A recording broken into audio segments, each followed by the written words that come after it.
जी भाई, अस्सलाम वालेकुम। अब हम स्टार्ट करते हैं भाई। अब मशीन की कॉस्ट ऊपर तो वही पैराग्राफ है। मशीन की कॉस्ट है 225। रेवेन्यू कितना है पहले साल का? 80,000। और डायरेक्ट कॉस्ट कितनी है? 20,000। Revenues are expected to increase by 10% every year to year 4 and then decrease by 25% में कम हो जाएंगे। Direct costs are expected to increase by 5% in year 3 and by a further 6% in year 5। चले भाई, अब देखो पहले आपसे क्या मांग रहा है। ARR का फॉर्मूला क्या है? Average accounting profit upon average investment into 100। Profit कैसे निकलेगा भाई? Income minus expense. अब इसका मतलब क्या है भाई? ये आपका रेवेन्यू कितने साल का प्रोजेक्ट है? 5 सालों का। 1 2 3 4 5। भाई पहले साल की सेल्स उसने दे दी आपको 80,000 और उसने क्या बोला है? हर साल कितने से सेल्स बढ़ेगी? 10%। कब तक? ईयर 4 तक। तो पहले मैं ईयर 4 तक पहुंच जाता हूं। देखो 10% बढ़ेगी तो आप करेंगे 1.10।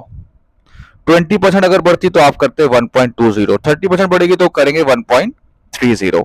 तो 10% बढ़ेगी तो 80,000 इंटू 1.10 88,000 हो गया। 88,000 इंटू 1.10 96800 हो गया। 96800 इंटू 1.10 106480 हो गया। अब पांचवें साल में देखो ऊपर वो क्या कह रहा है?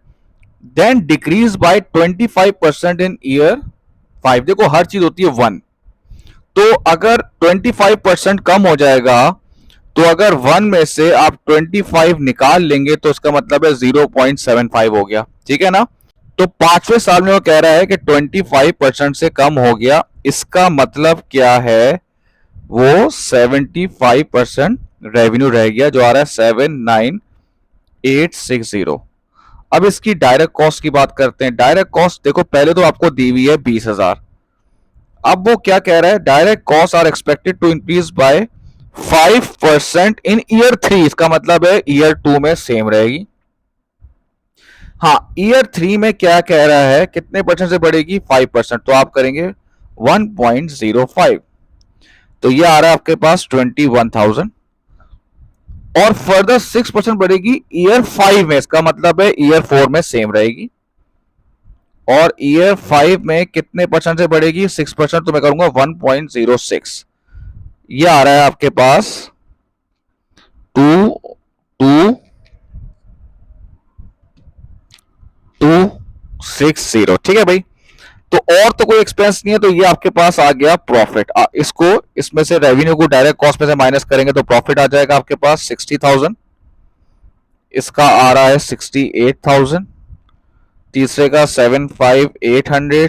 चौथे का 85,480 और पांचवे का है 57,600। अब ये आ गया। इन सबको मैं प्लस करूंगा तो मेरे पास आ जाएगा टोटल प्रॉफिट। ठीक है भाई। लेकिन मुझे क्या चाहिए? एवरेज चाहिए। तो 346880 5 सालों का है तो डिवाइड बाय 5 करूंगा तो मेरे पास एक साल का आ जाएगा जो कि आ रहा है 69376। अब मुझे अकाउंटिंग प्रॉफिट चाहिए तो इसमें से डब्ल्यू माइनस करूंगा। डब्ल्यू का फॉर्मूला क्या होता है? कॉस्ट। ऊपर देखो कॉस्ट कितनी दी हुई है? 225,000। कितने साल की है ये? 5 साल की है। तो ये डब्ल्यू आ जाएगा 45,000। तो एवरेज अकाउंटिंग प्रॉफिट आपका आ गया 24,376। ठीक है भाई। अब एवरेज इन्वेस्टमेंट का फॉर्मूला क्या है? Opening investment divided by 2। तो ये आ रहा है 112,500। आप फॉर्मूले में रखते हैं भाई। एवरेज अकाउंटिंग प्रॉफिट है 24,376 डिवाइड बाय एवरेज इन्वेस्टमेंट है 112,500 मल्टीप्लाई बाय 100। तो ये आ रहा है 21.67%। 21.67। अब रही बात एनपीवी की, वो तो सिंपल क्या है भाई? आप नेट कैश फ्लो को मल्टीप्लाई करेंगे जो डिस्काउंट रेट दिया हुआ है तो ये आपके पास सिंपल एनपीवी आ जाएगी। इन सबको प्लस करो, इसको माइनस करो तो ये आपके पास पॉजिटिव एनपीवी आ रही है।